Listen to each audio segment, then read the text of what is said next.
My name is Annie Warmke. And I'm Jay Warmke. From Blue Rock Station, Sustainability Center in Southeast Ohio. 40 acres and a mule surrounded by reality. Or what passes for reality. Oh, okay. Whatever you say.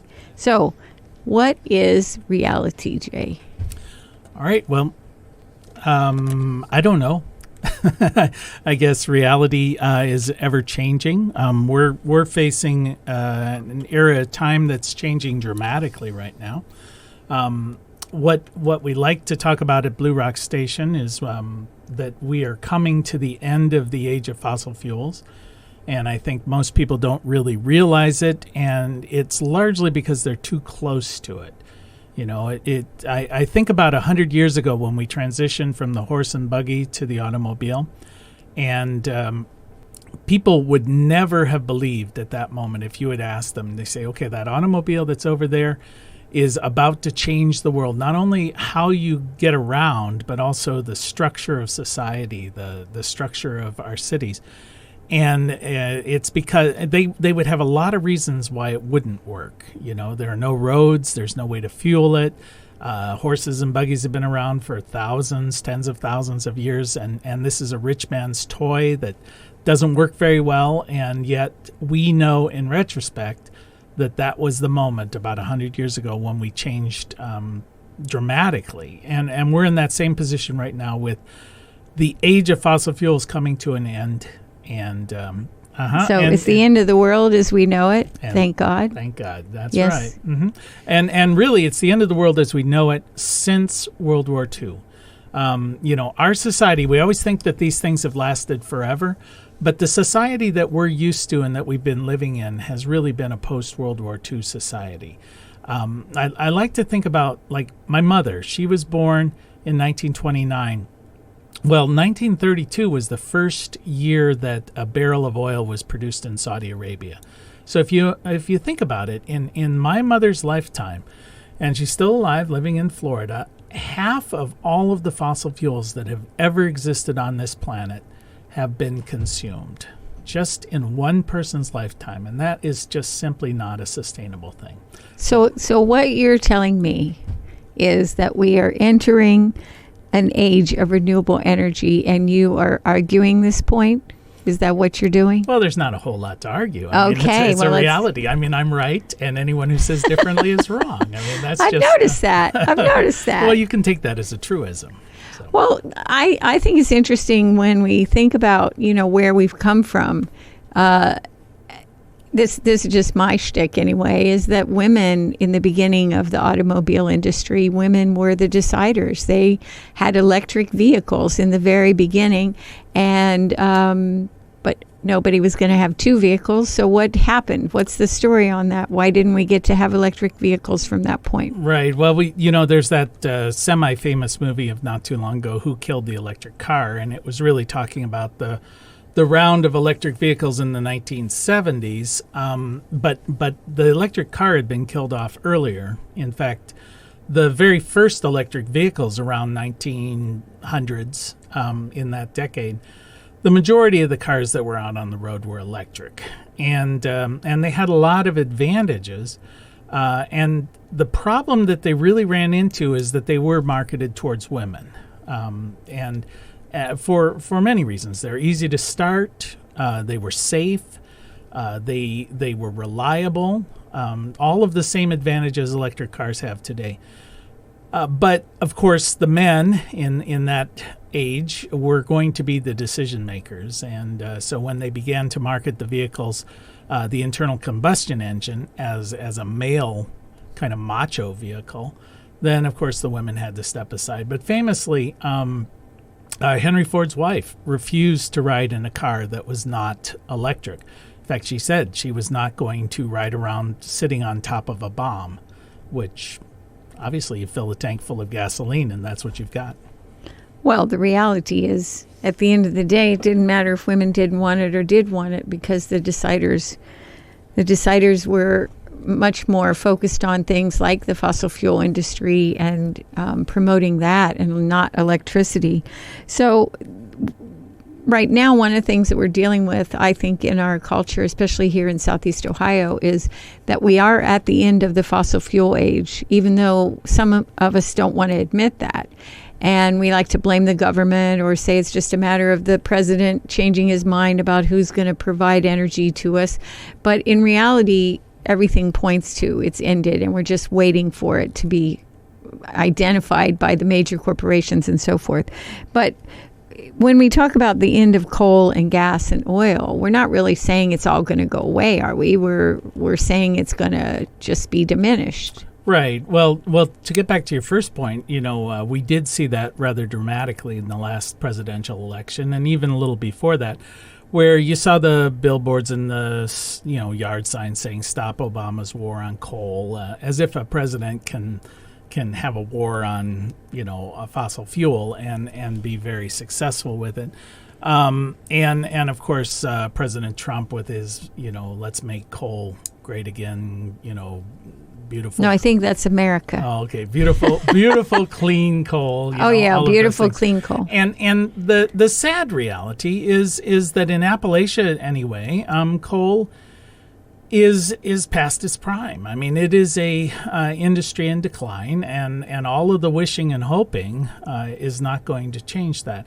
It's sort of like the analogy I've heard said is sort of looking to the day when your father worked in the rotary telephone business, and those were good days, and those were good paying jobs, and we ought to bring rotary telephones back. The reality is you're not going to. The coal, when compared with all of the alternatives, is terribly expensive. Coal is used in America really for only two things. It's for generating electricity and some for smelting aluminum. And the alternatives are much cheaper. So Appalachian coal became more and more expensive as we dug it out of the ground. And once you reach a certain point, it gets more and more expensive each ton of coal you want to drag out. And at some point, and that point has been probably about 15 years ago, coal became too expensive to mine in Appalachia compared to the other options.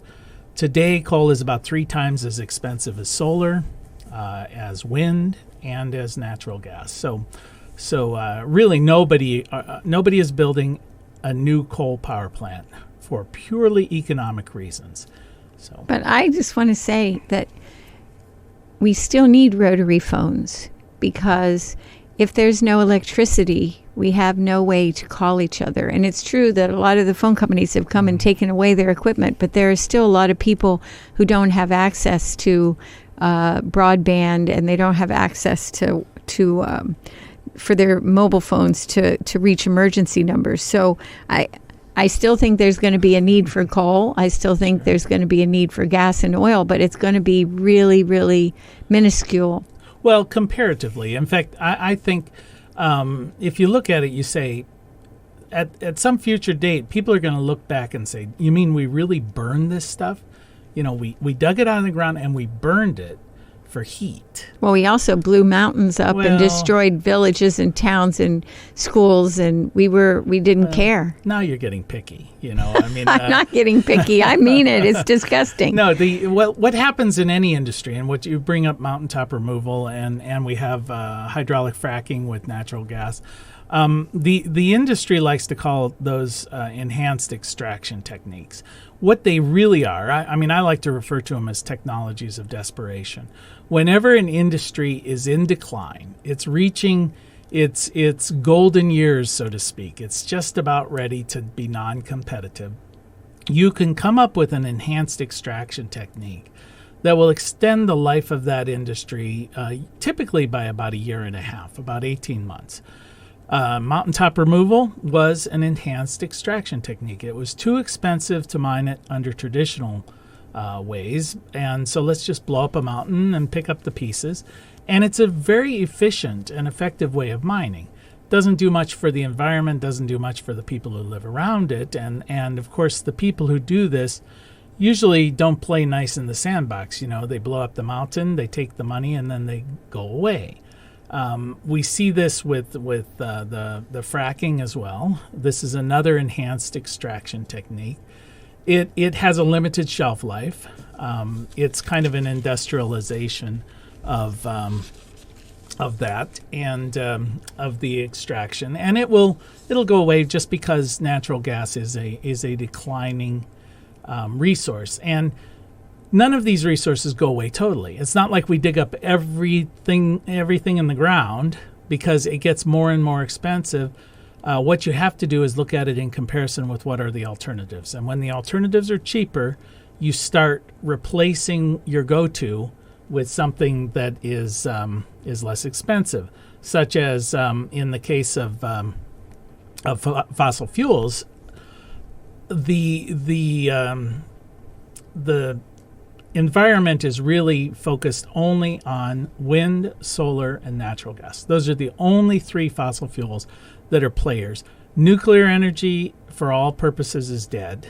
There has not been a new nuclear power plant built in the United States since 1979, and they have about a 40-year life expectancy. So clearly, that industry is one in decline. Problem there is it's like riding the back of a tiger. It's more expensive to shut down a nuclear power plant than it is to build one in the first place. Well, we can't shut it down. It's not going anywhere. It's still alive. It's still generating nuclear waste. It's a problem. It's crazy. It's more than a problem. It's destructive. It has the power to destroy everything. Well, this is one of the things, of course, I think, and we're tree hugging environmentalists, you and I. I mean, I love to hug trees, but it's I think those people who take the attitude of renewable energy oftentimes feel like those people in the fossil fuel industries get up each morning trying to figure out how to destroy the world, and they don't. They're typically just getting up trying to make a living.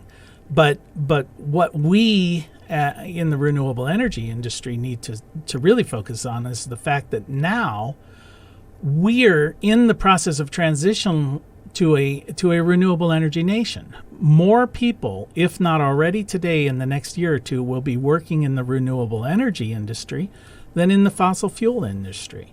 And we see this specifically with solar, where solar employs around 400,000 people nationwide, but only generates about 1.5% to 2% of the electricity in our country. Whereas coal, on the other hand, the numbers vary when you look at them, how you measure them, but they're anywhere from 70,000 people up to about 250,000 people work in the coal industry or related industries.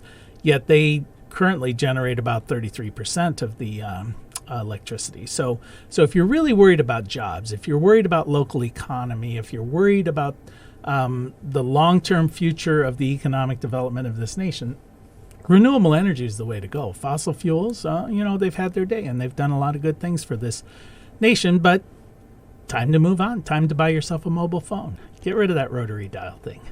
So what do you think the utility companies, the corporations that make a lot of money that are also affiliated with the fossil fuel industry, what do you think they're going to do to stop or throw obstacles in the way of the development of renewable energy? Yeah, well, when I think about that, I always like to think of the quote from Gandhi, where he said, first they ignore you, then they ridicule you, then they attack you, and then you win. And for many years, the renewable energy industry was just ignored. Then you were always Prius driving, tree hugging, ha ha ha, you guys. And so that's the making fun of.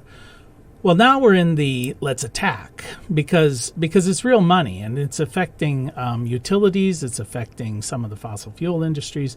And so I think what we're seeing is a transition in the utilities of solar is bad, solar is bad, solar is bad, solar is bad. And suddenly solar's good, but only if we're the only people who get to own it. And that's where they're at the moment. But they won't stop it. They can't stop it. You can't stop the tide. You can't keep the ocean back if the ocean's coming. So, well, that's good news. Thank goodness. It's all good. It's all good. All right. I'm Annie Warmke, and I'm with Jay Warmke, and we're discussing when the biomass hits the wind turbine. It's the end of the world as we know it, thank God. Mm-hmm. So I guess the thing that is sort of hard to imagine is that we're in a process now of transitioning from internal combustion engine, which has been the major player for the last 100 years or so, to electric cars. And not just electric cars, but people who don't even utilize cars for transport in any way.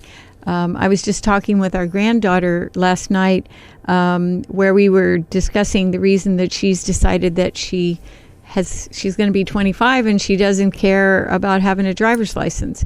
And she talked about how she could use Uber or Lyft or Friends, and the idea that it was a strategy that worked for her because she didn't want to have the expense of a vehicle. And plus, a lot of people, her friends, couldn't afford to own a vehicle. And so I just wonder what that transition looks like in terms of how you see the data and the trends. Well, I mean, that brings up a number of things. One is the concept of a car as simply an app on your phone, which is really what you're saying. When Catlin says she doesn't want to own a car, it is, if I need to get from here to there, all I need to do is just push this button on my phone and a car shows up and it takes me where I want to go. And that's the miracle of an Uber type thing. I don't really care about the self-driving cars. To me, that's just a fad. Well, I don't know about a fad, but it may be a fantasy similar to flying cars. You know, I'm still waiting for my flying car, and George Jetson promised me one, and I still don't see it. But there's got to be a joke in there somewhere. Oh, well, probably. But anyway, self-driving flying cars. Yeah, there we go. There we go. But anyway, the idea there is that it is now a changing role of transportation in our society. The other one, though, is a transition from the internal combustion engine to the electric vehicle. And to me, that's an exciting thing in this whole transition to renewables, because if you plug something into the wall socket in your house, you don't really care, or you don't notice if the electricity that you're using was generated with coal, natural gas, solar, or wind. It's just running an outlet in your house. But how your vehicle drives, how you transport, that's a whole different world, and that's going to be exciting. So we're seeing most of the major automobile manufacturers today announcing they are transitioning to an all-electric fleet in the not-too-distant future, within a decade and a half for sure.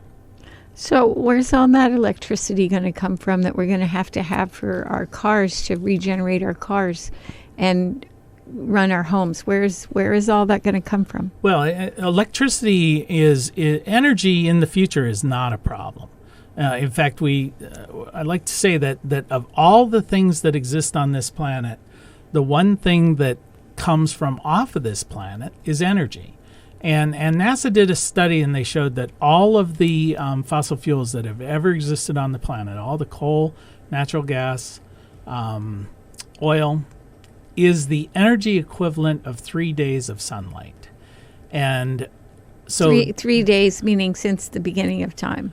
No, 3 days of sunlight. The energy, if you measured the energy of 3 days of sunlight, it is the equivalent of all of the fossil fuels that have ever existed on this planet. Okay. And we've used up about half of them, half of the fossil fuels. So we have created economic growth for the last 150 years since the Industrial Revolution based on monetizing a day and a half of sunlight, the energy equivalent of that.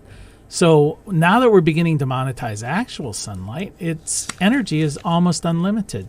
And we're seeing the prices come down so dramatically that the real question in the future will be, how do we deal in a reality where energy is free and everything else is very expensive? But we don't have to deal with the fact that our phone line is basically free. We have to pay for services. So isn't that how it's going? Yeah. We look at bandwidth in your telephones. Bandwidth is essentially free now, but it doesn't mean your telephone is free. In fact, we pay quite a lot more for our communication services today than we did back in the day when you had simple dial-up, plain old telephones, as they like to say. So what we will begin to see is energy will no longer in the future be sold as gallons of gasoline or kilowatt hours of electricity or even therms of natural gas. It will be sold in terms of services that don't currently exist, but we will not be able to live without them. Similar to 20 years ago, the internet didn't exist for all practical purposes. Mobile telephones did not exist for all practical purposes. But today, we would be hard-pressed to live without them. Well, one of the things that has really been important in our lives is transitioning from just getting our electricity from the normal sources and creating the ability to generate electricity from sun. And I think that was a pretty easy transition for us. We really made it a celebratory kind of thing where we had lots of former students come and help install, and we all cheered and danced when the meter started to reverse itself and put energy back onto the grid instead of charging us for it. But I don't think, I guess I worry when we get to the point which we've planned in the next 2 years, we will transition to an electric vehicle and how that's going to work. We decided when we were going to get the solar array that we would only try to utilize it for 75% of our energy needs, so that we would be forced to consider how to be conservative in our use. But now we're going to incorporate a car into that, and I just wonder, maybe people are wondering how that might work in their own lives, because you can't just go around plugging it in and not expect to pay for the electricity. Right. Yeah, we're going to, of course, for our home use, it will require us to expand the solar array. That just goes without saying. You need to see about providing the energy that we'll be using for that. I'm not quite sure how it's going to play out with charging remotely. I mean, to this point, remote charging stations have been a bit of a novelty, and they're often just put out there as a public service, or a nonprofit has put something out there, and there has not been a real metered way of charging your electric vehicle. But that's going to start to change. I anticipate that a lot of businesses will start to do similar to what they did with Wi-Fi. This is a way to attract you to be in my store purchasing things. So while you're recharging your electric vehicle, I'm going to provide that to you free of charge, free being in quotes, because you're going to be inside spending money on whatever it is I'm really trying, $6 cups of coffee and things like that. And a lot of folks will say, well, okay, recharging your electric vehicle takes too long. But what we're seeing is a huge change in battery technology, but also just the nature of these lithium-ion batteries is you can charge it to about 90% full very, very quickly, probably only about 10 minutes. It's that last 10% that takes hours. So what you'll probably see happening is charging stations designed to get you to 90% full. But most people are shopping their hearts out anyway, so it seems easy. But I know a few weeks ago we were in Cambridge, and we were really surprised to see that the Sheetz, it's I-70, the Sheetz place where they sell all kinds of coffee and food and gasoline, had a number of charging stations there, and it struck us as odd. Like, wow, Sheetz must have done some kind of surveying and focus groups to figure out that people are really going to be demanding that of their gasoline stations. Right. I think that Sheetz has worked a deal with Tesla nationwide, and they're going to be. So that's just sort of the Camel's Nose poking into our collective tent. We're beginning to see it happen. And it's going to be pretty dramatic when it starts happening. It's going to be exciting from my perspective. But, a lot of folks who are used to things the way they were, every time there's a major transition like this, which we are undergoing, we're undergoing a transition in our society similar to what happened during the Industrial Revolution, post-World War II. And there's always a reaction against this kind of thing of, I want to go back to the good old days that never truly existed, but these new things scare me. Well, people have a hard time with change. That's just being human. Mm-hmm. One of the things that I think has been really important in our lives is that as people who want to live in a more sustainable, simple way, transportation has probably been one of the biggest issues in trying to figure out how do we have the best vehicle that we can afford that gives us the best ability to use less fossil fuel. And so we've had a hybrid vehicle for a number of years. And I think the point I'm trying to make is that it takes planning. whether you're going to change your life and say, all right, I'm going to transition to an electric vehicle, or I'm going to stay with the fossil fuel burning energy that I have for my car or my truck.